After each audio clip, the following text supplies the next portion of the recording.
de psicologia e relações interpessoais, mas mais aprofundado na questão educacional, porque vocês estão, né, estudando num curso de secretaria escolar.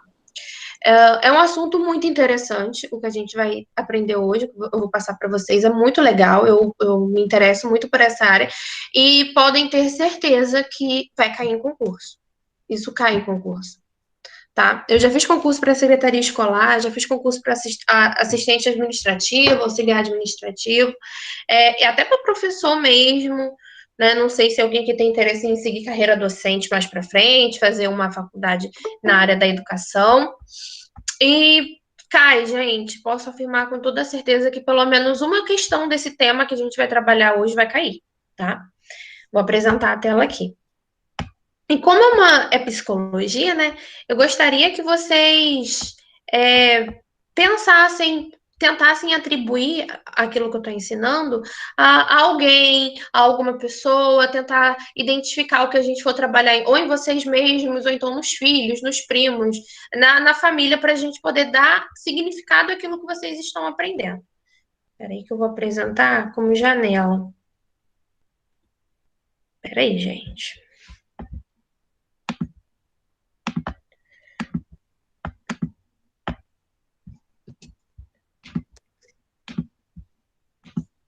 Tá aparecendo?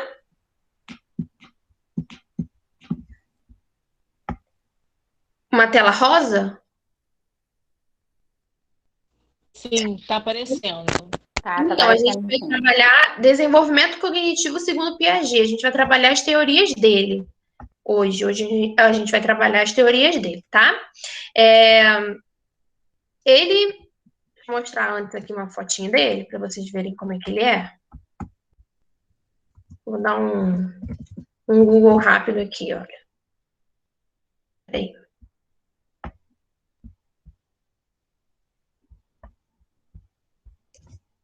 Ó. Ele era biólogo. Ele era biólogo e muito inteligente, tá?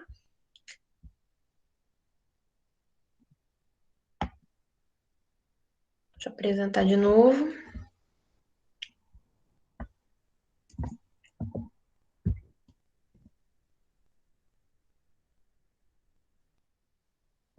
Pronto. Então, eu vou lendo e vou dando umas paradas para poder explicar, tá bom? A teoria de Jean Piaget explica como o indivíduo, desde o seu nascimento, constrói o conhecimento.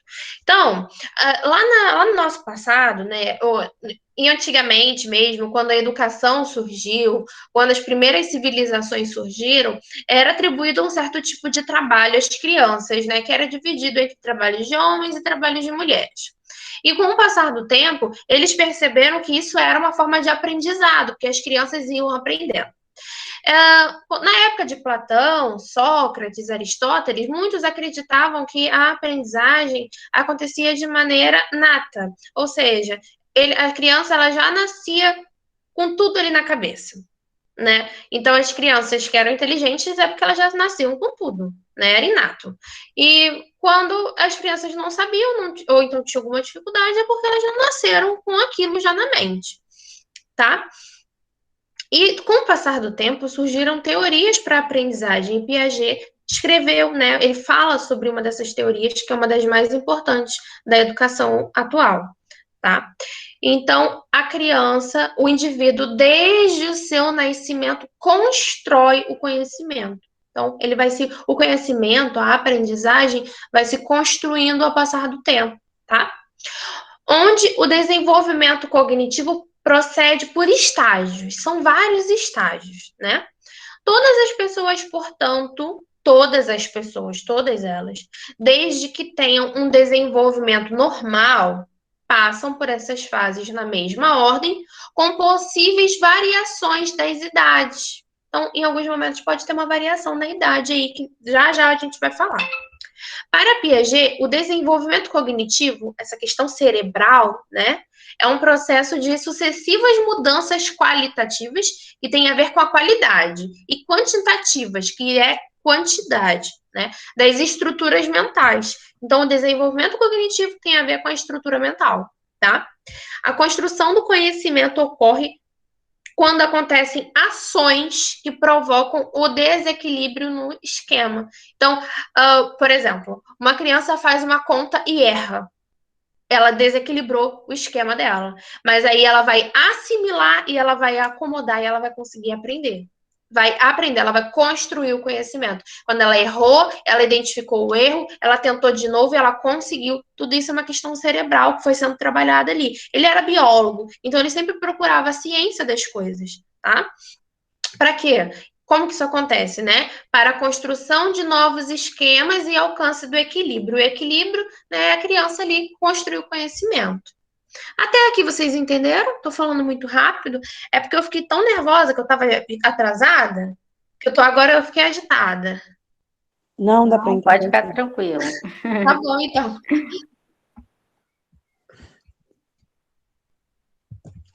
O processo de equilibração, o organismo em busca do pensamento. Então, a gente está falando de organismos, né? De ciência mesmo. Então, ó, como os homens constroem o conhecimento? Como se dá o processo de elaboração das ideias? Como a elaboração do conhecimento influencia a adaptação à realidade? É explicado segundo o pressuposto que existe uma conjuntura de relações interdependentes entre o sujeito conhecedor, a pessoa, né, e o objeto a conhecer. Então, o objeto aqui, a gente não está falando só de, sei lá, objetos, celular, máscara, não. A gente está falando de tudo aquilo que possa trazer aprendizado. Por exemplo, uma criança numa fase de alfabetização, se ela tem letras, revistas, jornais, jogos, tudo aquilo ali são objetos de aprendizagem, que ela vai construir conhecimento, tá? Esses fatores são complementares, esses fatores que são complementares envolvem mecanismos bastante complexos e intrincados, né? São presos, que englobam um entrelaçamento de fatores que são complementares, tais como o processo de maturação do organismo, ou seja, uma criança, às vezes, de 4 anos, ela é forçada a aprender coisas que ela deveria aprender com 5, ou então com 6. Então, essa questão da maturação do organismo envolve uma maturação cerebral. Ou então, a mãe que força a criança a escrever, sendo que ela não tem preparação motora ainda na mão, o ossinho ainda não está formado direitinho, ainda tem que ter estímulo muscular aqui na mão para a criança poder escrever, né? Então, envolve uma maturação do organismo, né? Começa já uma questão biológica. A experiência com objetos, a vivência social e, sobretudo, a equilibração do organismo ao meio. Então, para a criança, para a pessoa construir o conhecimento, ela precisa estar adaptada, né? Ela precisa ter experiência com objetos de aprendizagem, ela precisa ser madura o suficiente para aquilo. E é interessante como ele fala, né, das crianças, mas a gente pode observar essas questões durante toda a nossa trajetória de vida. Tem situações que acontecem com a gente que a gente ainda não é maduro o suficiente para compreender. Mesmo que seja uma maturidade de organismo, né, às vezes a nossa estrutura mental não está preparada para entender certas coisas. E com o passar do tempo a gente vai entendendo, a gente vai compreendendo, vamos tendo experiências, vivências, outras pessoas vão conversando com a gente e a gente vai se equilibrando, né? E assim também é com as crianças.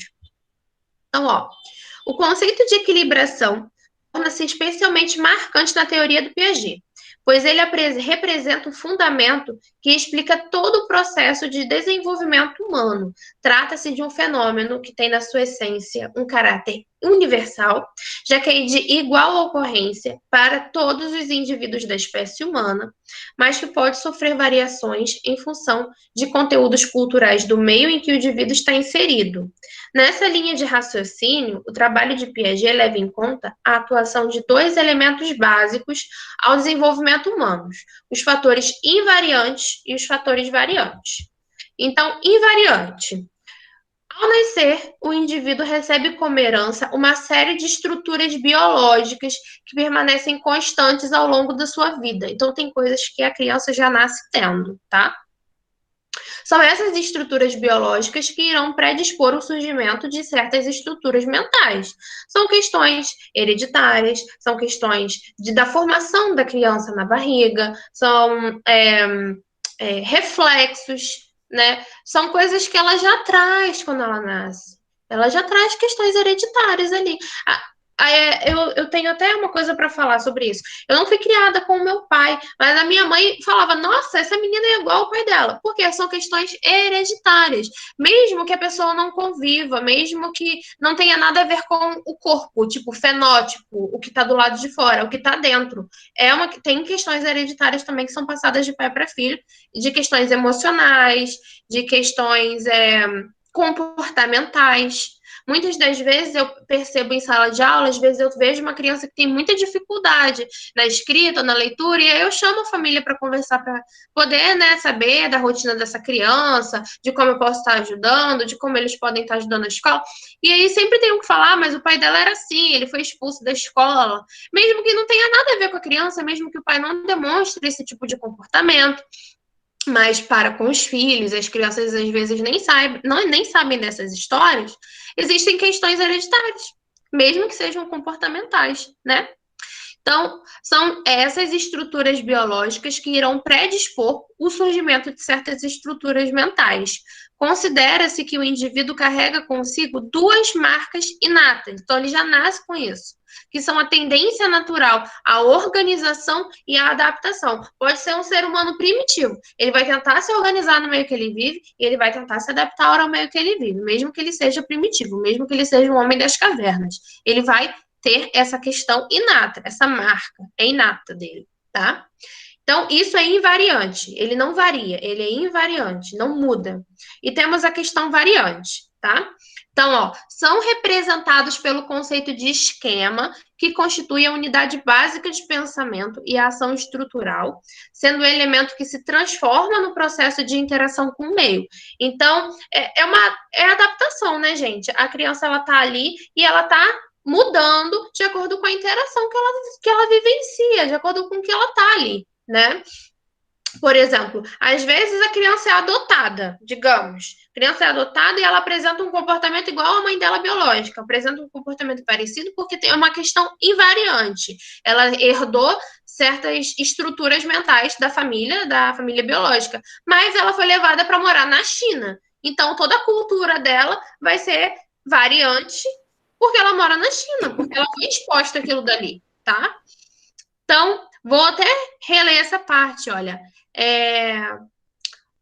Constitui a unidade básica de pensamento e ação estrutural, sendo um elemento que se transforma no processo de interação com o meio, visando a adaptação do indivíduo ao real que o circunda, o que está ao redor, tá?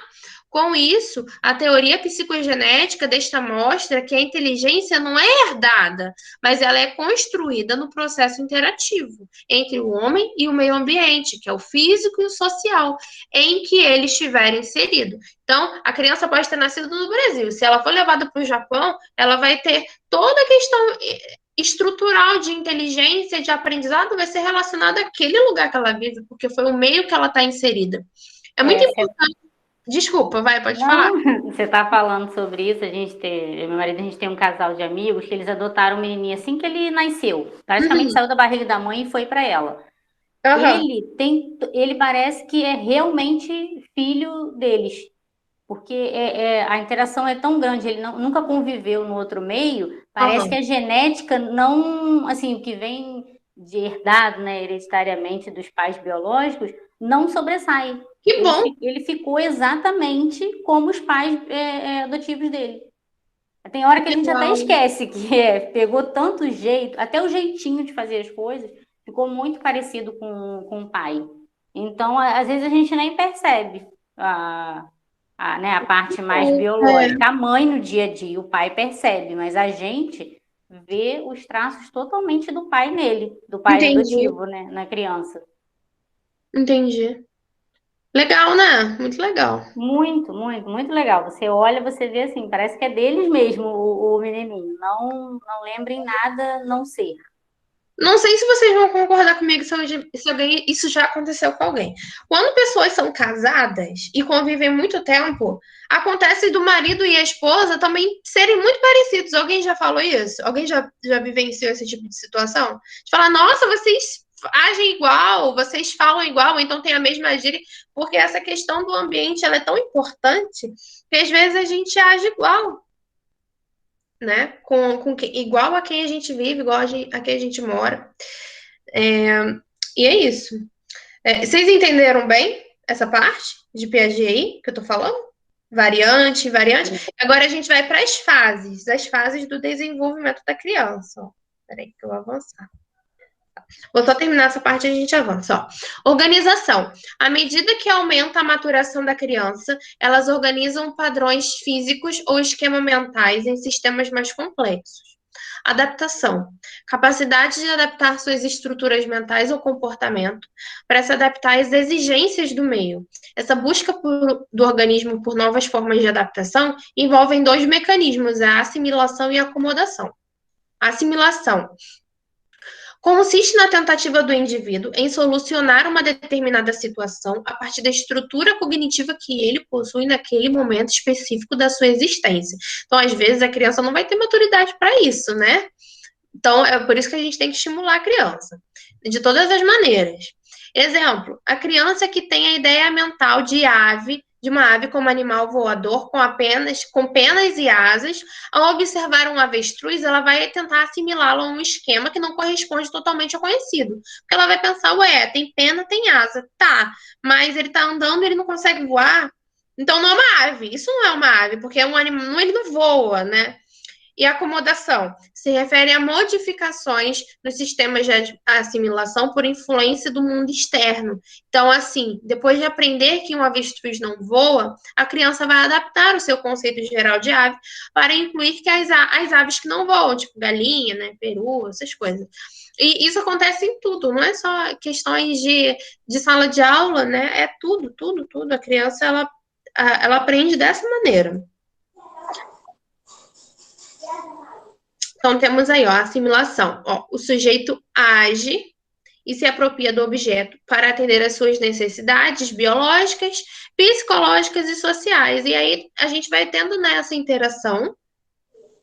Porque... Alguém quer falar alguma coisa? Não. Não? Temos a adaptação e temos também a equilibração. E temos aí a acomodação, olha, a modificação dos esquemas do sujeito em função do objeto que está tentando assimilar. E aí, a partir daí, essa adaptação e essa equilibração vai acontecer também. E agora a gente vai começar com as fases. Quem tem filho vai conseguir, né, talvez consiga ver as fases, né? Porque temos, ó, acessório motor, que vai de 0 a 2 anos, pré-operatório de 2 a 7 anos, operatório concreto de 7 a 11 e operatório formal de 12 anos em diante. E aí, gente, podem ocorrer algumas variações quanto à idade, né? Por questões biológicas, questões mentais mesmo da criança. Às vezes ela é mais atrasada, às vezes ela é mais adiantada, mas normalmente as fases acontecem da mesma maneira, tá bom? O sensório motor, de 0 a 2 anos, tá? Ele é um bebê, ele acabou de nascer, né? É um momento que a criança ela tá aprendendo que ela tá fora da barriga da mãe, que, né, quando nasce, tadinho, ele ainda não tem nem noção que ele tá fora da barriga, ele tá construindo o conhecimento desde o dia que ele nasce. Então, ó, a partir de reflexos neurológicos básicos, o bebê começa a construir esquemas de ação para assimilar mentalmente o meio. A inteligência é prática. As noções de espaço e tempo são construídas pela ação. O contato com o meio é direto e imediato, sem representação ou pensamento, né? Ele ainda não pensa. Então, exemplos: a exploração manual e visual do ambiente, a criança olha tudo, né? Ela mexe em tudo, ela precisa conhecer. A experiência obtida com as ações, a imitação. Então, a criança imita tudo que você faz, né? Ela vai te imitar. A inteligência prática, através de ações, né? Ela vai aprender através daquilo que ela vê você fazer, tá? Ações como agarrar, sugar, atirar, bater e chutar. Então, o sugar já é até uma questão de reflexo, porque ela é estimulada a mamar quando ela nasce. A coordenação de ações proporciona o surgimento do pensamento. Por exemplo, quando ela começa a falar, se toda hora você falar celular, cachorro, gato, ela vai começar a imaginar isso. Cachorro, ela vai lembrar da palavra cachorro, é uma questão de linguagem também. Cachorro, e ela vai pensar num cachorro. Ela vai conseguir pensar num cachorro. Ela vai olhar na TV e vai falar au, au. Ela sabe que o cachorro faz au, au. Então, a coordenação de ações proporciona o surgimento do pensamento. A centralização no próprio corpo. Como assim centralização no próprio corpo? Ela morde o pé, ela morde a mão, né? Ela coloca as coisas na boca. A noção de permanência do objeto. Então, agora a gente vai para o pré-operatório. Também chamado de estágio da inteligência simbólica, caracteriza-se pela interiorização de esquemas de ação construídos no estágio anterior, sensório-motor. Então, a criança nessa idade, ela é egocêntrica, ela é centrada em si mesma, ela não consegue se colocar no lugar do outro, ela ainda não consegue se colocar no lugar do outro. Não que a gente não tenha que estimular, a gente tem que estimular quando bate num colega. Eu fazia isso na minha sala de pré-1. Eu falava, gente, você mordeu ela? E se ela te mordesse? Você ia gostar? Você ia sentir dor? Mas a gente precisa ter esse estímulo, né? Estimular essa criança, porque ela é egocêntrica, naturalmente, é da idade. Então, ela não aceita a ideia do acaso, tudo tem que ter uma explicação, ela pergunta o porquê de tudo, e já pode agir por simulação, ela pode mentir, tá? Possui percepção global, sem discriminar detalhes, e deixa-se levar pela aparência, sem relacionar fatos.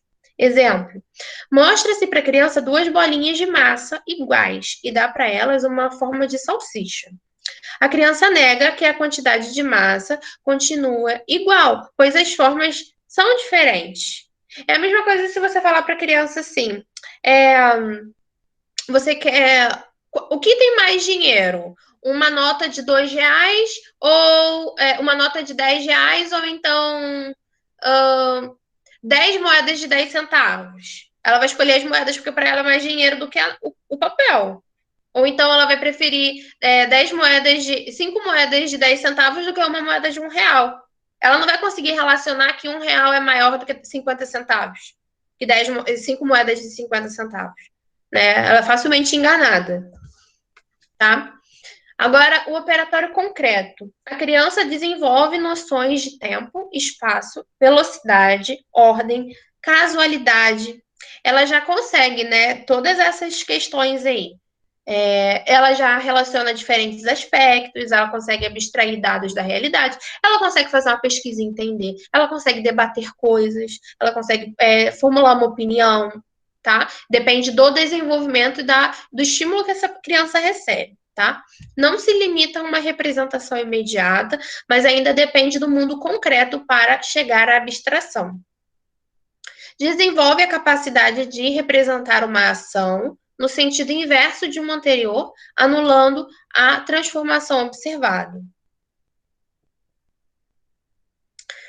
Exemplo. Despeja-se água de 2 copos em outros de formatos diferentes, para que a criança diga se as quantidades continuam iguais. A resposta é afirmativa, uma vez que a criança já diferencia aspectos e é capaz de refazer a ação. Então, ela compreende que mesmo que a forma, né, do lugar onde foi colocada a água seja diferente, ela viu que a água ali era a mesma quantidade.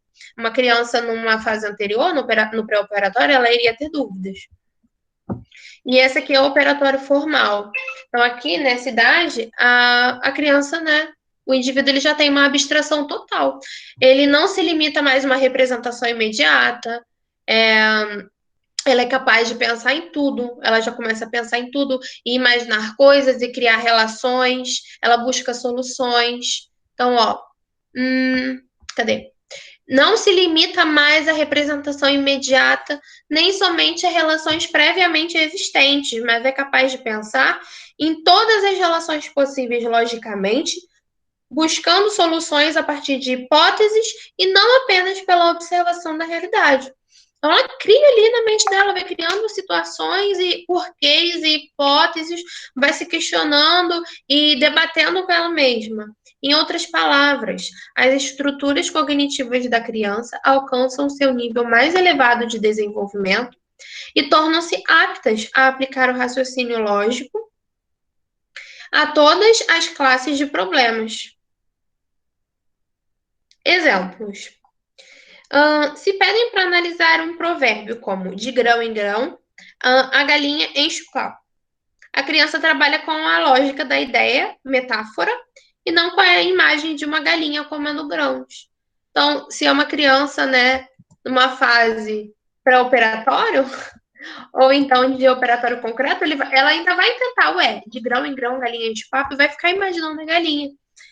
Já uma criança no operatório formal, ela vai entender na hora, que de pouquinho em pouquinho a pessoa vai conseguir, sei lá, encher um cofrinho. Ela já vai compreender rápido, né, essa questão de metáfora.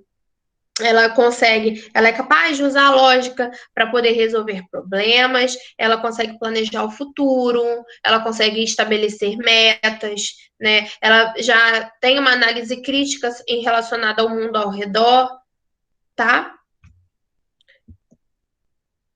E agora eu vou falar um pouco sobre as propostas de Piaget na educação. O conhecimento real e concreto é construído através de experiências, então, mais uma vez, ele diz que o conhecimento é construído. Construído, né? Ele não diz que a criança já nasce com tudo pronto. Aprender é uma interpretação pessoal do mundo, ou seja, é uma atividade individualizada. Cada um vai ter o seu tipo de aprender, né? Um processo ativo no qual o significado é desenvolvido com base em experiências. Então, a pessoa, o indivíduo precisa construir o conhecimento através de experiências. O papel do professor, então, gente, ele não vai ser aquele detentor do saber. Chegar numa sala de aula e explicar a matéria só de qualquer jeito e esperar que a criança absorva. Não, tá ali, olha, o papel do professor, então, é aquele de criar situações compatíveis com o nível de desenvolvimento cognitivo do aluno em atividades que possam desafiá-los. Porque o aluno sendo desafiado, ele vai criar soluções, vai assimilar e vai estimular esse desequilíbrio, né? Esse desafio vai estimular o desequilíbrio daquilo que o aluno acha que sabe, e aí ele vai aprender mais. O professor deve provocar o desequilíbrio na mente do aluno, para que ele, buscando então o reequilíbrio, tenha a oportunidade de agir e interagir. O professor deve propor atividades que possibilitem ao aluno a busca pessoal de informações, a proposição de soluções, o confronto com as de seus colegas, a defesa, né? Como assim defesa? Defender as suas ideias, né? Criar pessoas ou ajudar na criação de pessoas críticas, pessoas atuantes e a permanente discussão, não discutir, mas de brigar, né? Mas discutir ideias, né? O conhecimento é construído por informações advindas na interação com o ambiente. Eu vou botar um vídeo para vocês verem a teoria de Vygotsky, olha. Tocando esta teoria com aquela proposta por Vygotsky, na medida em que o conhecimento não é concebido apenas como sendo descoberto espontaneamente, nem transmitido de forma mecânica pelo meio exterior. Vou mostrar para vocês agora do Vygotsky, mas antes, queria só terminar de falar de Piaget, porque, de acordo com Piaget, né, gente? Vocês estão vendo alguma tela ainda? Não, parou, né? As crianças, elas possuem um papel ativo na construção do conhecimento. E o nome disso é construtivismo. O construtivismo vem daí, de Piaget. Vocês vão ouvir falar muito sobre isso na escola, nas escolas, né, que vocês trabalharem, se Deus quiser. E esse desenvolvimento cognitivo da criança é a base para que ela possa ter a aprendizagem, tá bom? O papel do professor nisso tudo é de criar situações que sejam compatíveis com o nível de desenvolvimento cognitivo dos alunos, né? Ele não vai estar ali dentro da escola só para obrigar o aluno a aprender. A escola não é um depósito de crianças, tá? E é isso. Eu vou mostrar para vocês o vídeo do Vygotsky agora, que ele fala sobre linguagem, é muito rapidinho. Só um minuto, tô abrindo.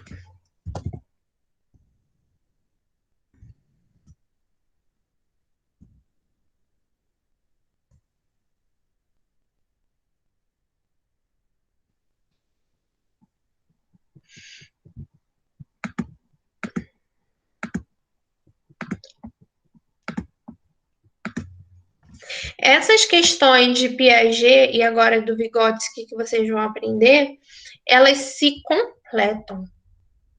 Porque Vygotsky, ele é sócio-interacionista. Então, tem a ver com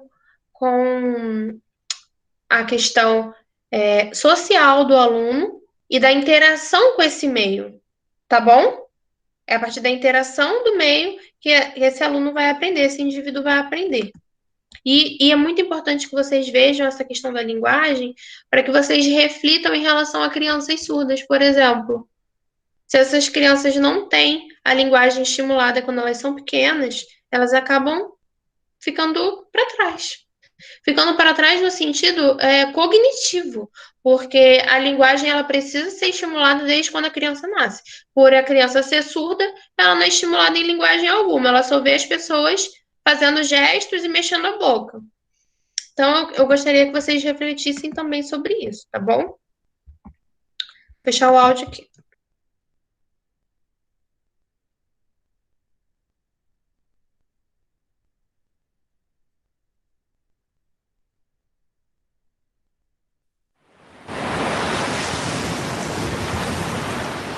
Ninguém é só uma ilha.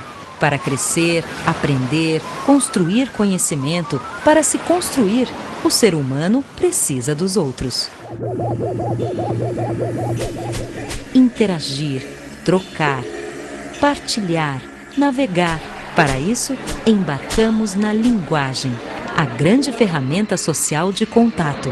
E é ela que, possibilitando a troca com o outro, permite a cada indivíduo, constituído dessa interação com o outro, completar-se para conquistar o seu potencial. Esse é o pensamento de Lev Vygotsky, o psicólogo e professor judeu-russo que fundou a chamada psicologia histórico-cultural, também conhecida como psicologia interativista sociocultural ou psicologia socio-interacionista, ou ainda teoria histórico-social. Ele foi o primeiro psicólogo moderno a enfatizar que a cultura se integra ao homem pela atividade cerebral, estimulada pela interação entre parceiros sociais, mediada pela linguagem. A linguagem, a ferramenta que torna o animal homem, verdadeiramente humano. Contemporâneo do psicanalista e professor suíço Jean Piaget, Lev Vygotsky nasceu na cidadezinha de Orsha, em pleno Império Russo, na região da Bielorrússia, no final do século XIX. E morreu jovem, de tuberculose, aos 37 anos, porém com uma importante obra de mais de 200 de trabalhos científicos. Os mais conhecidos no livro Pensamento e Linguagem. Vygotsky recebeu a sua formação inicial diretamente de tutores na residência da sua infância, conforme a tradição das famílias abastadas, e mais tarde foi estudar na Universidade de Moscou, onde integrou um grupo de jovens intelectuais que buscavam um elo entre socialismo e uma nova psicologia integradora de corpo e mente. Assim, embora graduado em Direito, Vygotsky transitou também pelas áreas da medicina, psicologia, história, literatura, filosofia, atrás da formação interdisciplinar decisiva para a base das suas ideias, que mesclavam a biologia do corpo com a filosofia, literatura e psicologia da mente. Vygotsky formou-se na Universidade de Moscou no histórico ano de 1917, marco da Revolução Russa que derrubou o Império dos Czares e deu lugar à nova Rússia socialista, governada pelas ideias de Marx. O discurso marxista postulava que tudo é histórico, fruto de um processo e que são as mudanças históricas na sociedade e na vida material que modificam a natureza humana em sua consciência e comportamento. Influenciado por essas ideias, Vygotsky construiu a sua teoria sobre as funções psicológicas superiores e como a linguagem e o pensamento estão fortemente conectados. Para Vygotsky, é importante avaliar a criança pelo que ela está aprendendo e não pelo que já aprendeu. Sua teoria procura avaliar os processos mentais envolvidos na compreensão do mundo. E o modelo de aprendizado descrito por suas ideias representou um grande salto para a pedagogia, especialmente quando descreve a zona de desenvolvimento proximal. Para ele, uma das etapas de aprendizagem mais importantes.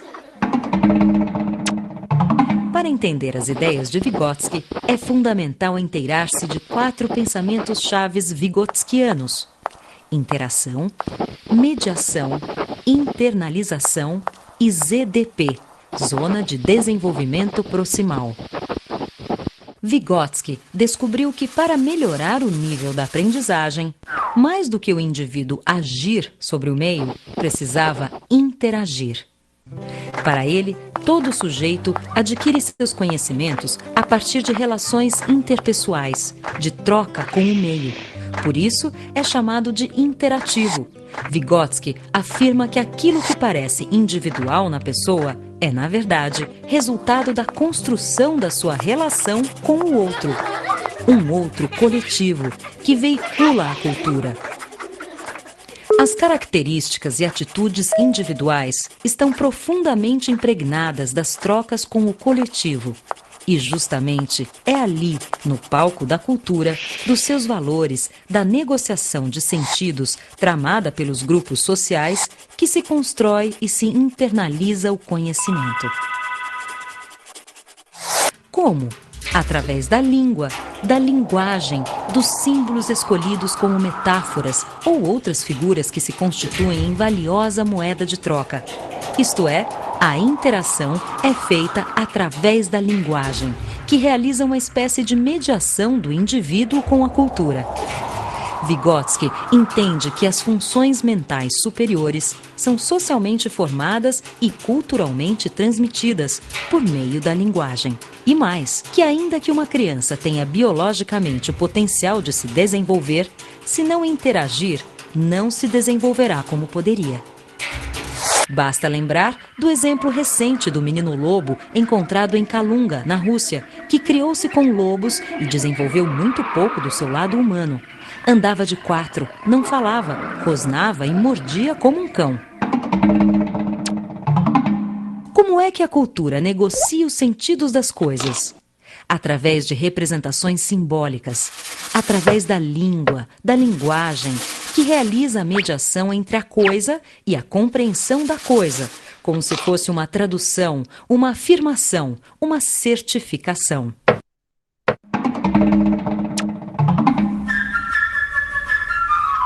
Se pegarmos, por exemplo, uma cadeira, e há um consenso entre nós de que vamos chamá-la de cadeira, e que se diz cadeira, e que serve para sentar, a criança entende. Esta informação vai parar lá no seu cérebro, onde fica armazenada junto com o atributo sentar. Passamos assim para a terceira ideia-chave de Vygotsky: a internalização, que é o momento em que o aprendizado se completa, quando a criança, ao refletir sobre o nome e o significado de cadeira, ao internalizá-los, consegue abstrair o conceito de cadeira e torná-lo universal. E então, cadeira não cabe mais só na palavra cadeira, porque a própria criança descobre os muitos sentidos da palavra, que adquire, assim, novos tons afetivos, emocionais, de memória, de sentimento ou simplesmente de informação. Tudo via mediação da linguagem, na troca com os outros, interação, e consigo mesma, internalização. A criança apreende conhecimentos, papéis sociais e valores. E, finalmente, a quarta expressão vygotskiana, ZDP, Zona de Desenvolvimento Proximal, que nada mais é do que aquele espaço em branco que existe entre o que a criança já é, já sabe fazer sozinha, e aquilo que ela tem a potencialidade para vir a ser, desde que seja assistida, aprenda com os outros. Proximal vem de próximo, perto, íntimo, e é onde entra o professor, o adulto ou um colega mais experiente da roda da criança, que, como parceiros de estrada, detectam o seu potencial e a estimulam a se superar e a se apropriar do que, em tese, ela é naturalmente capaz. E assim fica claro o papel do professor. Para Vygotsky, o professor é um mediador entre a criança e o mundo, um parceiro de estrada mais experiente, um descobridor da ZDP do aluno, que o ajuda a interagir com os outros e consigo mesmo, e assim atingir o que lhe é de direito, não o melhor além do outro, mas o melhor de si mesmo, isto é, o seu potencial.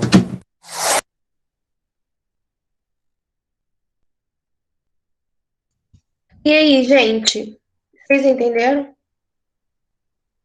Sim. Sim. Eu tô tentando resumir tudo, porque semana que vem é a nossa última aula. E tem bastante assunto sobre Vygotsky, Piaget. Se vocês tiverem mais matérias relacionadas a esses temas, com certeza os professores vão trabalhar. E, gente, eu fiz uma vez um curso só disso. Só de Piaget, Vygotsky e alguns pensadores. Então, vocês estão tentando aprender tudo em uma aula. Mas eu fiz um curso só disso, para eu poder absorver o máximo de conhecimento. Fiz um curso de 120 horas, ele era presencial, para eu poder conseguir absorver o máximo, porque é muita coisa. Então, caso vocês não tenham entendido, depois da aula vocês podem me procurar, podem me perguntar. Vocês também podem aprofundar os conhecimentos de vocês relacionados a isso. O que vocês precisam aprender agora, nesse momento, é que as teorias de Piaget e Vygotsky se complementam, porque um é construtivista e o outro é socio-interacionista. Ou seja, ambos falam que o conhecimento precisa ser construído no coletivo, ambos dizem que é a partir do meio, que o meio influi, que o professor ele precisa ajudar na construção do conhecimento, né? Eu vou pular agora para um outro assunto que é muito interessante. Espera aí que eu vou abrir o PowerPoint aqui. Só um minutinho. Espera aí, tá, gente? Tá.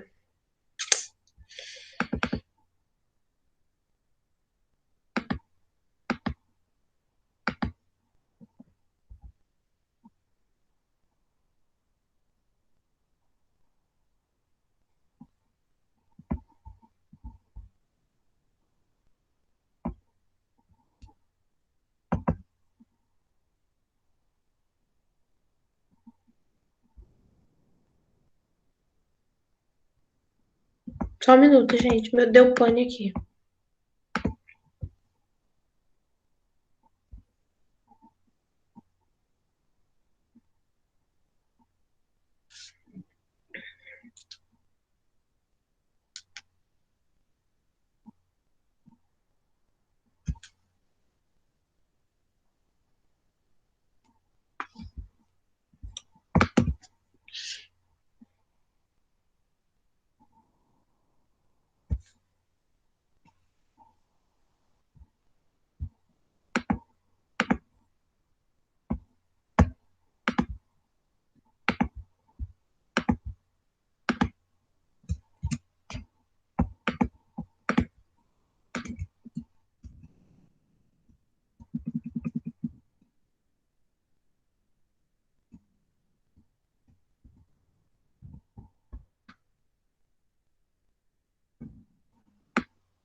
Meu PowerPoint deu problema, tá, gente? Só um minutinho que eu tô tentando editar só as imagens aqui, que elas saíram todas misturadas.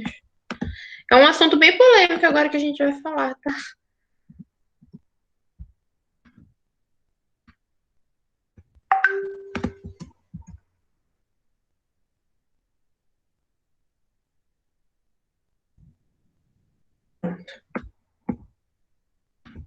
A gente vai falar de um cara chamado Freud. Peraí. Tá no livro de vocês, caso depois vocês queiram aprofundar o conhecimento por lá também, é muito legal. É outro também que dá um curso. Isso daí, né? Dá um curso daí, porque é muito assunto. Tá aparecendo a tela para vocês? Então, essa questão de Freud é uma questão de psicanálise. Uma época eu fiz terapia com uma psicanalista, né, e tem essa questão de abordagem.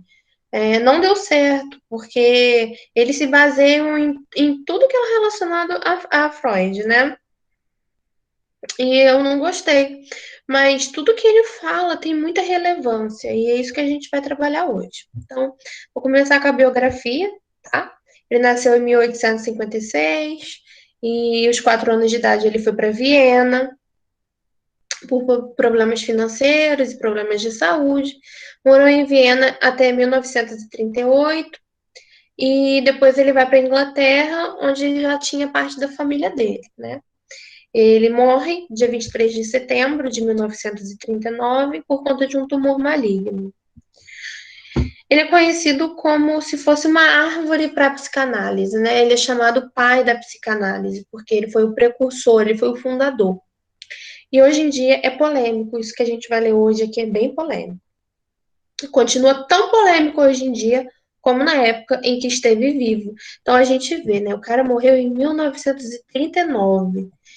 Antes disso, tudo já era muito polêmico. Aquela época era difícil. E hoje, se hoje é polêmico, imagina naquela época. É idolatrado pelos seus seguidores, mas também é visto como um mistificador, principalmente porque após a década de 90, com as descobertas da sexualidade. Deu erro aqui no meu PowerPoint. Peraí. Descobertas relacionadas à sexualidade, tá? Por isso que ele é polêmico. Então, vou começar com a psicanálise. É uma ciência humana que se sustenta em um tripé a saber: ciência como um sistema teórico, ciência como prática e ciência como formação. Então, como um sistema teórico, é o estudo da mente humana no conteúdo geral. Então, isso é psicanálise, né? Como sistema teórico, é o estudo da mente humana. Como prática, o divã, paciente e o psicanalista. Então, a pessoa ela é muito estimulada a falar, mas quem busca, quem terá as respostas é ela mesma. Quem vai construir a solução vai ser ela mesma, tá? E o psicanalista só vai dar uns toques ali, mas é ela que vai construir ali as próprias soluções para os problemas, tá?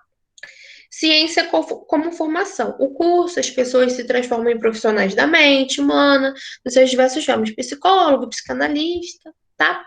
E o que é psicanálise para Freud? É um método de tratamento para perturbações ou distúrbios nervosos ou psíquicos, ou seja, provenientes da psique, bastante diferente da hipnose ou do método catártico. É o método dele também, tá? E ele tratava as pessoas com hipnose, tá? Tem até um outro PowerPoint aqui para a gente falar sobre isso. Sua principal teoria estabelecia que as pessoas que ficavam com a mente doente eram aquelas que não colocavam seus sentimentos para fora. O que vocês acham? As pessoas que ficam doentes da mente, por exemplo, pessoas depressivas, pessoas com algum tipo de transtorno, tem tipo borderline, aquela pessoa que trabalha muito. Será que são aquelas que não colocam seus sentimentos para fora? O que vocês acham? Podem falar, gente. Eu acho que é um pouco, sim. As pessoas que ficam com a mente, a gente precisa colocar as coisas para fora. A gente precisa ter um momento nosso para a gente colocar os sentimentos, não só as palavras, os sentimentos para fora, para a gente poder superar, tá? Então, ó, curiosidades. Ele foi judeu, ele gostava de literatura, ele também estudou neurofisiologista, ele era, né, foi uma das profissões dele. Olha só, neurofisiologista, anátomo, patologista, psiquiatra e fundador da psicanálise. Ele também foi descobridor da cocaína como propriedade anestésica e não pôde patentear porque foi traído pelo seu melhor amigo. Escreveu um grande número de livros, Psicologia da Vida Cotidiana, Totem e Tabu, A Interpretação dos Sonhos, o Ego, o Id e muitos outros. Essa questão, olhem a capa do livro, né? Id, ego e superego. Então tem uma pessoa no meio, que é ele, e de um lado tem um anjo e do outro tem tipo um diabinho ali, né? E é isso que significa id, ego e superego. Eu vou falar nos próximos slides. Ele falava muito sobre sonhos. Ele dizia que quando a gente sonha com algo, é para a gente poder superar dormindo aquilo que a gente não conseguiu superar no dia. Então, por exemplo, sei lá, se tu tem medo de morrer afogado, você tem medo de água, aí você direto vai sonhar que você está morrendo afogado. E aí você pensa, meu Deus, eu sou fóbico, eu tenho fobia e eu preciso superar meu medo. É porque, na verdade, o seu inconsciente está tentando te ajudar a superar aquilo. Ou então, quando você passa por um evento traumático, sei lá, você viu alguém sofrendo um acidente e você sonha com aquilo, é porque você está tentando superar. Isso de acordo com ele, tá, gente? Eu não tô falando que eu estou dizendo que essa é a verdade, que eu acredito, era o que ele dizia. Então, teoria dos sonhos, ó. Freud, o austríaco que causou uma revolução no estudo da mente ao publicar a interpretação dos sonhos. Nele, o pai da psicanálise contestava a noção bíblica de que os sonhos eram fenômenos sobrenaturais, dizendo que derivavam da psique humana. Decifrá-los, portanto, seria a chave para entender o que se passa dentro da nossa mente. Essas teorias foram ridicularizadas por muito tempo e somente agora, mais de 100 anos depois, elas estão sendo testadas, né? Então, ele dizia isso. Ele dizia que as pessoas tinham sonhos para poder superar alguma coisa. A comprovação científica disso foi feita em 1989 na Constantinos Pavlidis e Jonathan Wilson na Universidade de Rockefeller. Ao observar cérebros de ratos, eles descobriram que os neurônios mais ativados durante o dia continuavam a ser ativados durante a noite. Então, isso significa que de noite continuava tendo uma atividade cerebral ali muito grande, né? Aí a pessoa continuava pensando mesmo dormindo, tá? O que isso significa? Que as pessoas continuam com a mente funcionando, ó. Expressão da personalidade, associação motora, movimento consciente, sensação consciente, memória auditiva. Vocês já viram aquele filme Divertidamente, gente? Alguém já viu? Divertidamente? Alguém já viu com filho, com primo? Ó, podem assistir, mesmo que se você não tenha ninguém para assistir com você é adulto, pode assistir. Aquele filme acabou comigo. Eu chorei, eu pensei, gente, é lindo. E eu usei para explicar algumas questões de emoções para os meus alunos, mas eu pensei muito também sobre aquilo que às vezes a gente acha e crenças limitantes que a gente tem, né? E o próprio filme fala sobre isso. E no final, durante o filme, né, é uma menina e ela tem pensamentos, e dentro da cabeça dela são muitas emoções, e cada pensamento é uma emoção. E quando ela dorme, aqueles pensamentos ficam guardados, as memórias ficam guardadas. Então, é interessante até para adulto aprender, né? Questões, assim, fáceis, bobinhas. Enfim, vou voltar aqui para o PowerPoint. E a gente tem aqui os elementos do pensamento de Freud, né? Consciência. Então, o que é a sua consciência, segundo ele? É a menor e mais fraca parte da nossa vida psíquica. Então, por quê? Porque tem muita coisa além disso, não é só aquilo que a gente acha que é, não é só a nossa consciência. Ele também acreditava, né, que inexiste uma descontinuidade na vida mental, que toda a nossa existência é determinada pelas intenções, conscientes ou inconscientes, e pelos fatos que precederam. Pensamentos, memórias revividas, sentimentos ou ações. E aí a gente tem o pré-consciente e temos o consciente.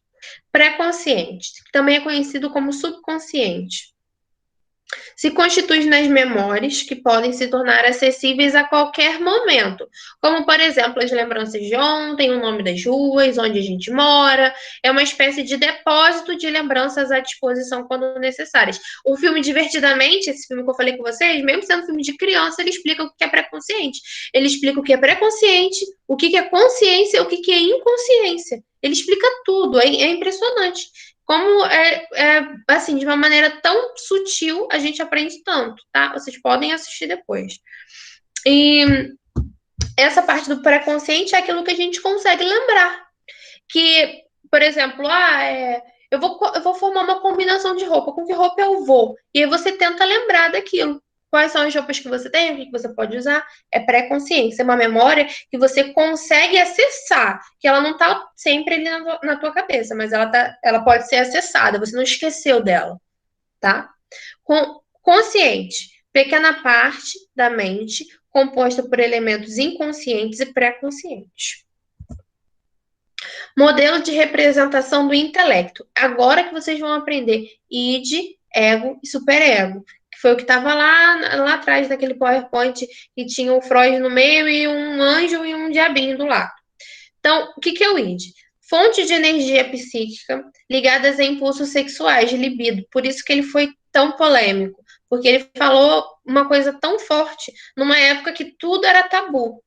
É o nosso instinto animal, as nossas vontades, os nossos desejos. É aquilo que você faz quando você está nervoso, você não pensa, né? É redigido pelo prazer. Localiza-se na zona inconsciente da mente, por isso não conhece a lei, ética e moral. É tipo o diabinho, ele não tá nem aí pra nada. Ele só se preocupa com o prazer.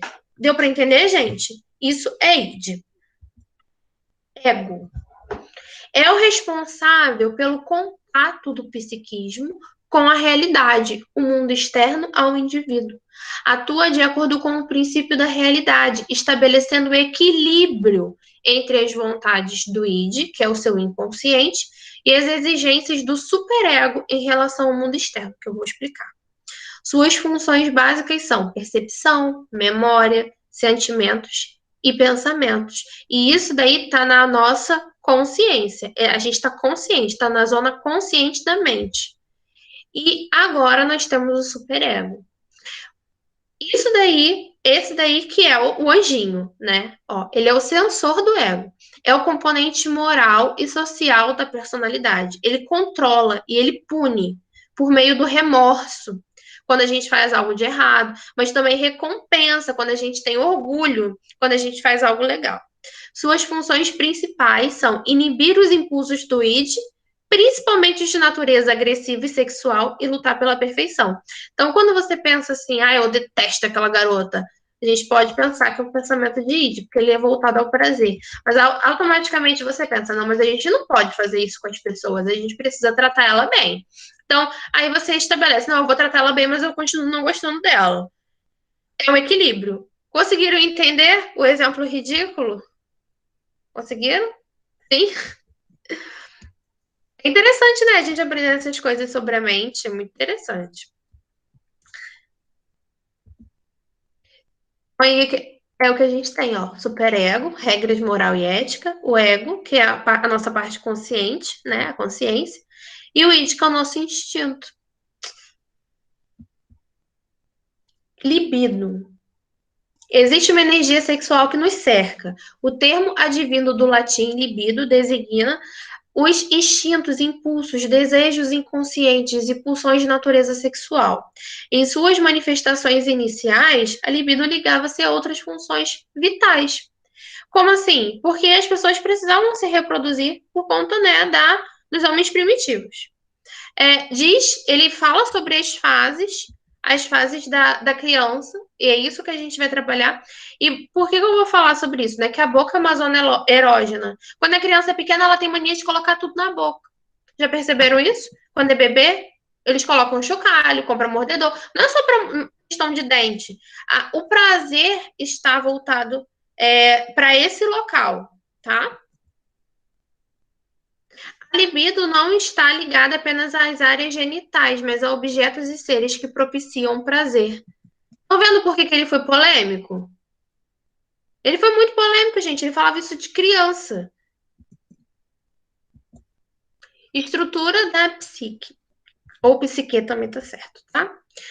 No centro da teoria da motivação de Freud, situam-se os conceitos chaves de pulsão e conflito, que são motivações inconscientes. Pulsão, um impulso traduzido em desejo, e temos os conflitos, né?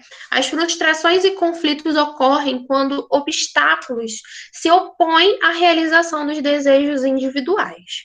Situações conflituosas constituem como que um desafio aos indivíduos, no sentido de encontrarem as estratégias adequadas para sua resolução de tais conflitos. Muitas estratégias ligam-se a mecanismos inconscientes que constituem aquilo que a psicanálise designa por mecanismo de defesa. E aqui a gente tem alguns mecanismos de defesa do ego, olha. São estratégias inconscientes para resolução de conflitos intrapsíquicos e redução das energias pulsionais que estão na sua origem. Então, a energia pulsional, ela te impulsiona a você ter desejos. E aí, o ego, ele te coloca no lugar, né? Ele cria estratégias para reduzir essa energia e você encontrar a solução, tá? Também são todos os mecanismos que o ego se protege. Além disso, apresentam 3 características fundamentais em comuns e são elas: negam, falsificam ou distorcem a realidade. Elas operam inconscientemente pelo que o indivíduo não percebe o que está para acontecer, e ele visa reduzir a tensão da pessoa e diminuir a ansiedade. Agora a gente vai falar sobre situações que acontecem com as pessoas. Deixa eu tirar aqui rapidinho, que o negócio, a imagem acabou. Tá. Essa questão de recalque, ela foi uma das primeiras descobertas feitas por Freud. Eu vou ler e vou dar um exemplo. São mecanismos de repressão de pensamentos. Então, reprime pensamentos, recordações, sentimentos, pulsões e desejos que provocam ansiedade e porem em causa o equilíbrio intrapsíquico. Tudo isso é excluído da consciência e mantido apenas no inconsciente. Então, isso é recalque. Ah, porque ela é uma recalcada. Gente, a pessoa que fala isso, ela não sabe nem o que é recalque. Sério. Todas as vezes que eu ouvia isso, eu pensava, gente, a pessoa não sabe o que é recalque. Se ela soubesse, ela iria entender. Ela não falaria isso, né? Vou até ler aqui o significado de recalque no dicionário. Vou pesquisar. Até desliguei aqui os dados.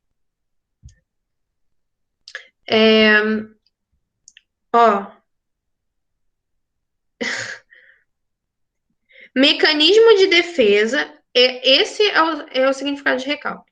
Mecanismo de defesa que, tecnicamente, tem por função fazer com que exigências pulsionais, condutas e atitudes, além dos conteúdos psíquicos a elas ligados, passem do campo de consciência para o inconsciente ao entrarem em choque com exigências contrárias. Então, para você não ficar nervoso, para você não ficar ansioso, a sua própria consciência, o recalque, ele exclui isso da sua mente e guarda lá no inconsciente. Você vai começar a esquecer daquilo. Sabe aquele momento que você tem um trauma tão grande que você nem lembra direito como é que aconteceu? Alguém já passou por isso? Porque eu já passei por traumas, assim, que brigas. Uma vez eu briguei no meu trabalho, que depois me perguntaram como tinha acontecido a discussão, e eu pensei, eu não consigo nem lembrar o que eu falei direito. Eu sei que aconteceu, mas eu não consigo lembrar, porque às vezes é tão traumático, né? Aquilo é um sentimento tão ruim que a nossa mente mesmo, ela guarda pra gente não sofrer. Racionalização é o conjunto de estratégias de justificação de comportamentos, pensamentos e tendências psíquicas, lógicas e formadas a posteriori, né, depois, com o fim de evitar sentimentos de inferioridade que ponham em risco a sua autoestima. Então, você começa a justificar seu comportamento, a pessoa começa a justificar o comportamento, tá? Para que ela não fique triste. Deixa eu passar aqui.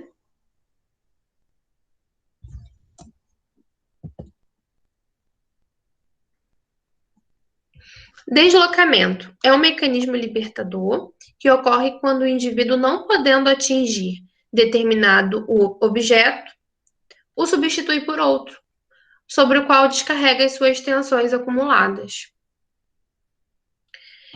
a questão aí pode ser com pessoas também, né? Quando ela não consegue uma coisa, ela substitui por outra e ela descarrega a tensão. Regressão. É um mecanismo de defesa segundo o qual o indivíduo adota formas de condutas próprias de estágios anteriores de desenvolvimento. Então, por exemplo, uma criança que o irmão nasceu. E essa criança, ela já, tipo, sei lá, ela tá com 10 anos. E o irmão tá com 3 meses. E ela começa a se comportar como um bebezinho, para ela chamar a atenção. Então, ela é um mecanismo dela de defesa para poder chamar a atenção. Tá bom? Sublimação. Apresenta-se como um mecanismo que consiste em substituir uma atividade socialmente inaceitável na comunidade por outra que é moralmente aceita e socialmente valorizada. Freud considera que a sublimação é um mecanismo de defesa contra os impulsos sexuais e agressivos. Como assim? Lembra aquela questão de id, ego, superego? O superego, ele é muito certinho, né? Ele se baseia em condutas éticas, condutas morais, mas a pessoa, ela também precisa aliviar uma tensão. Então, é um mecanismo da consciência humana para que ela encontre brechas no sistema ético para fazer coisas que são erradas. Por exemplo, fumar maconha é errado, mas a pessoa pode ficar doidona bebendo, né? Porque isso é socialmente aceito. Eu posso ficar doidão de outra forma. Conseguiram entender com esse exemplo? Uma coisa que é aceita, tá? Ela é canalizada por uma coisa que é aceita. A energia que não deveria ter, que não deveria existir, ela é canalizada para ir, tá? É uma energia que é associada a impulsos, que é associada a instintos, que é uma coisa constrangedora. Então, por a pessoa não poder realizar essa atividade, ela é canalizada para uma atividade que é certa.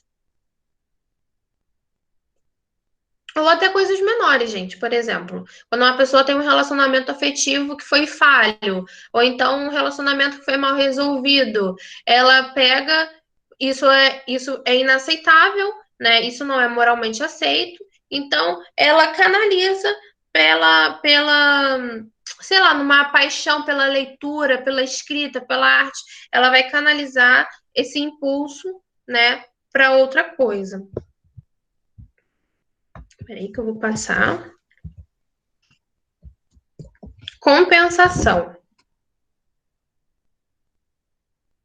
Mecanismo contra qualquer tipo de inferioridade, seja ela fisiológica ou patológica, sendo ela real ou não, o que consiste na adaptação de comportamentos contrários. Então, para a criança não se sentir inferior, ela zoa os outros. Ela ri do outro. Antes dela ser humilhada, ela humilha. Ela tem um comportamento contrário para que ela não se sentir inferiorizada. Então, é um mecanismo contra qualquer tipo de inferioridade. Ela consegue adaptar o comportamento para ser um comportamento contrário ao que ela deveria ter. Peraí que eu vou passar.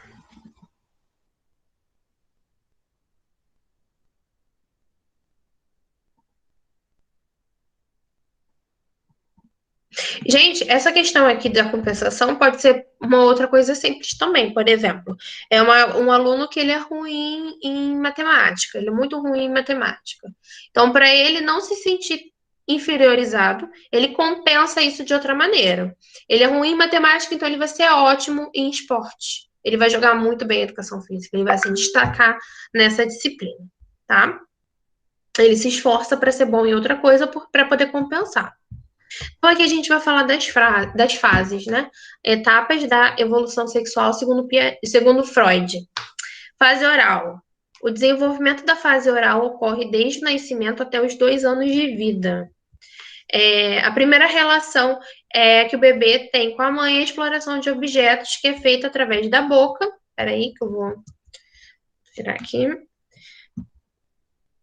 Então, denomina-se uma fase primitiva do estágio oral. Por isso que eu falei que, né, lá naquela hora que a boca era uma zona erógena, né?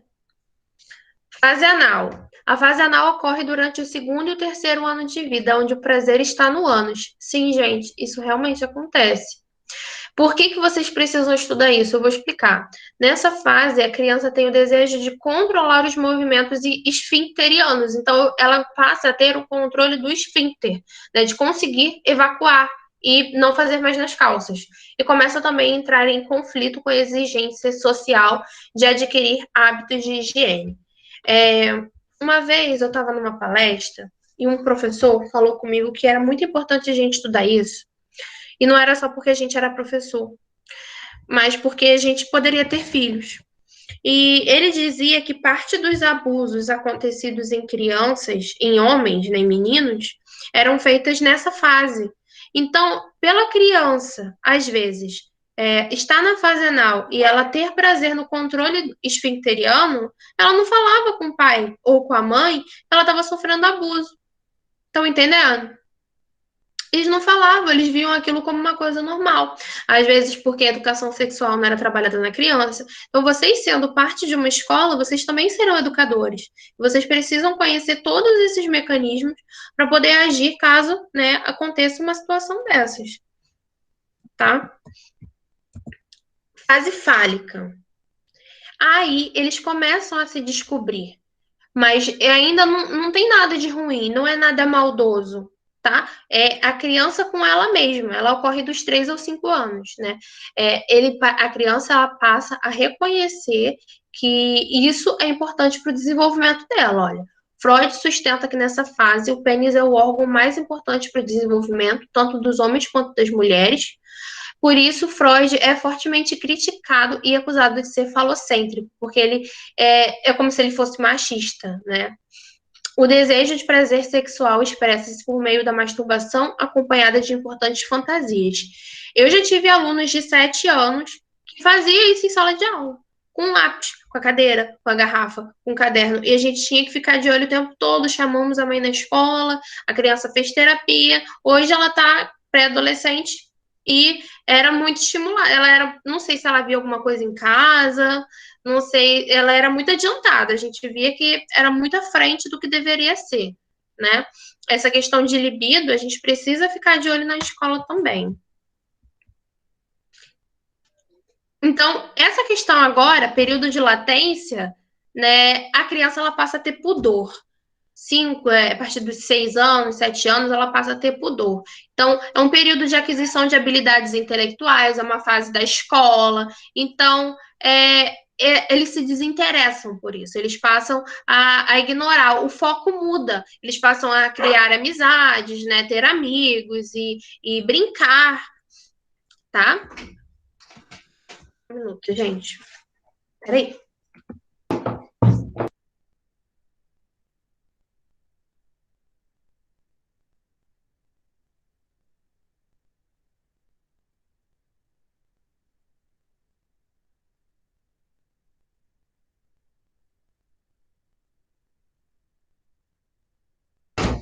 Cachorro latiu aqui, gente. Desculpa. Essa questão aí da fase genital, ela é mais para a pré-adolescência e adolescência mesmo. O prazer, ao invés de estar nele, vai estar no outro. A pessoa, né, o indivíduo, ele começa a descobrir que ele pode ter prazer no outro. Então, ó, o desenvolvimento físico da puberdade contribui para o investimento da libido no relacionamento erótico. O pré-adolescente tende-se a se espelhar em ídolos e a pegar mais aos amigos do que à família. Então, todas essas questões de rebeldia, de puberdade, que a gente vê numa escola, que a gente vê nas famílias, tudo isso pode ser trabalhado quando a criança, desde pequena, ela tem terapia, quando os pais eles fazem terapia, eles passam a aprender tudo isso e saber como agir. Porque essas questões acabam sendo...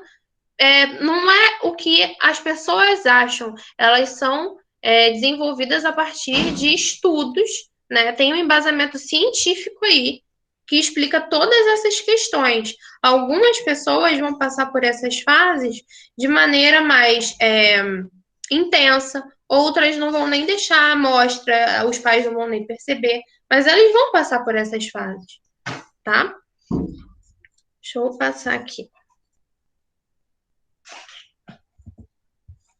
Espera-se que a pessoa seja capaz de superar o narcisismo das etapas anteriores, estabeleça vínculos afetivos baseados no companheirismo e respeito humano, porque essas fases estão muito ligadas às pessoas, né, a elas mesmas, ao prazer de cada uma. E essa questão do narcisismo, ela é importante de se superar, porque a pessoa não pode ficar estagnada numa fase. Ela não pode ficar estagnada, sei lá, na fase oral, que isso aí é coisa de bebê, né? É uma fase de bebê, que o prazer está na boca, porque a criança mama, ela ainda está aprendendo a lidar com o mundo, né? Outra coisa que ele foi, tipo, super criticado foi o complexo de Édipo. Alguém já ouviu falar? Complexo de Édipo? Não? Isso aí tem até filme, gente. Depois, se vocês tiverem oportunidade, é um mito. É o mito de Édipo. Édipo era filho dos reis de Tebas, Laio e Jocasta.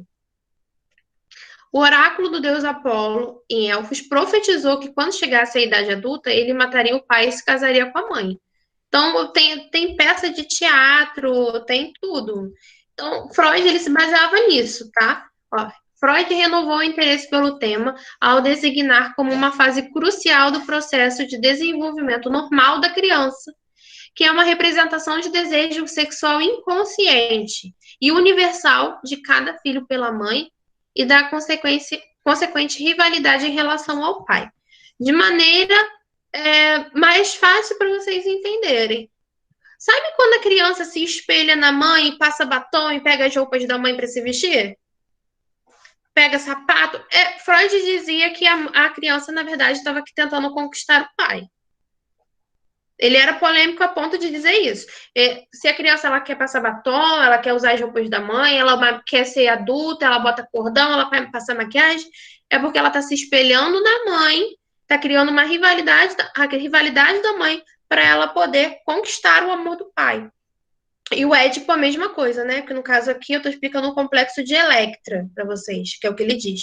O Édipo seria o menino se usando o pai como base, mas para conquistar a mãe e criando uma rebeldia, uma rivalidade em relação ao pai. Ele também dizia que é tão notável essa questão de complexo de Édipo que as meninas elas tendem a escolher maridos que se parecem com o pai. E os meninos tendem a se escolher esposas que se parecem com a mãe dele, entenderam o que eu quis dizer? Então, digamos, uma mulher que ela apanhou, ela viu a vida inteira o pai batendo na mãe, ela vai acabar escolhendo um homem assim, porque ela se baseia naquilo que ela tá vendo, né? Ou então ela vai escolher um homem que seja igualzinho ao pai dela.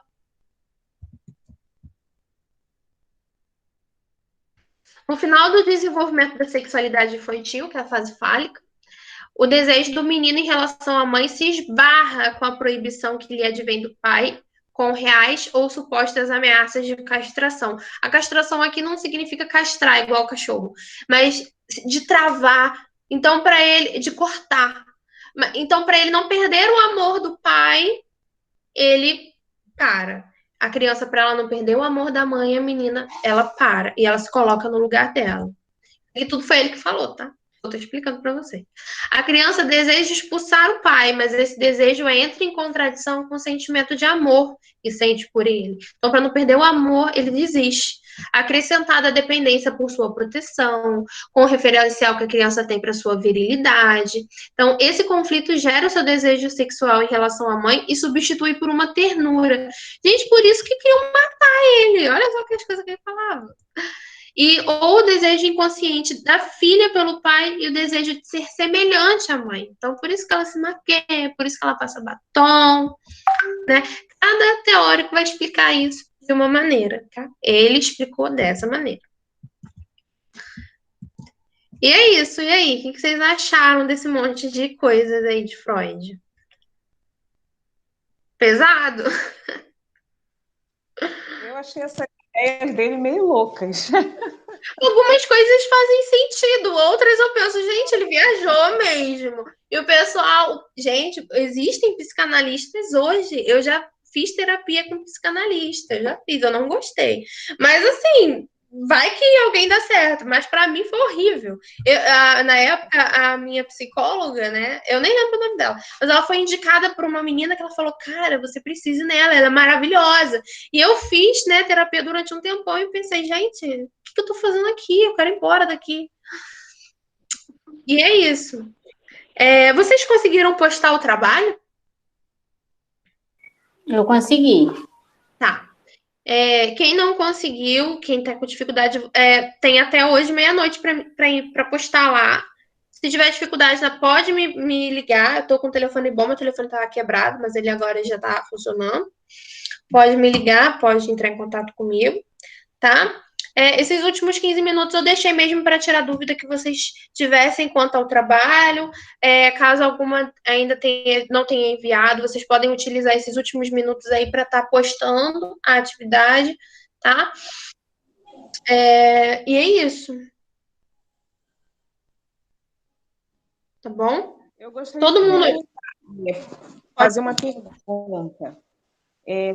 No caso, semana que vem vai ser a nossa última aula, né? Isso. Aí depois a gente vai ter prova logo dessa Aí matéria. eu vou passar uma atividade avaliativa para vocês na plataforma e vou passar também uma atividade para vocês me entregarem semana que vem, tá bom?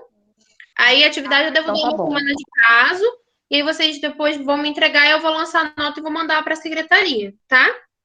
Então, vocês vão ter, no caso, são 3 instrumentos avaliativos. Tem a atividade que vocês precisam me entregar hoje, e semana que vem vão ter outras 2 atividades. Uma na plataforma e outra para vocês me entregarem, que eu vou falar na semana que vem. Tá Aí a bom? gente pega na secretaria, no caso? Não, uma vocês vão fazer online e a outra vocês vão postar na plataforma para mim.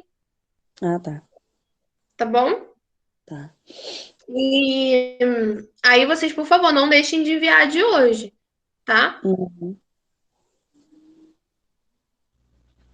Eu já enviei, só não sei se tá ok. Queria que depois você desse uma confirmada. Vou confirmar logo agora, só um minuto. Do que eu recebi, de quem que eu recebi aqui.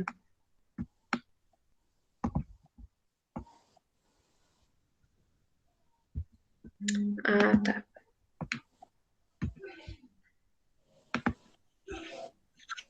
Eu recebi Gisele, Andréia. Não. Eu recebi Gisele, Tatiana e Caroline? Isso. É isso mesmo. Faltam André e Vanessa. Andréia, você enviou? Não? Vanessa.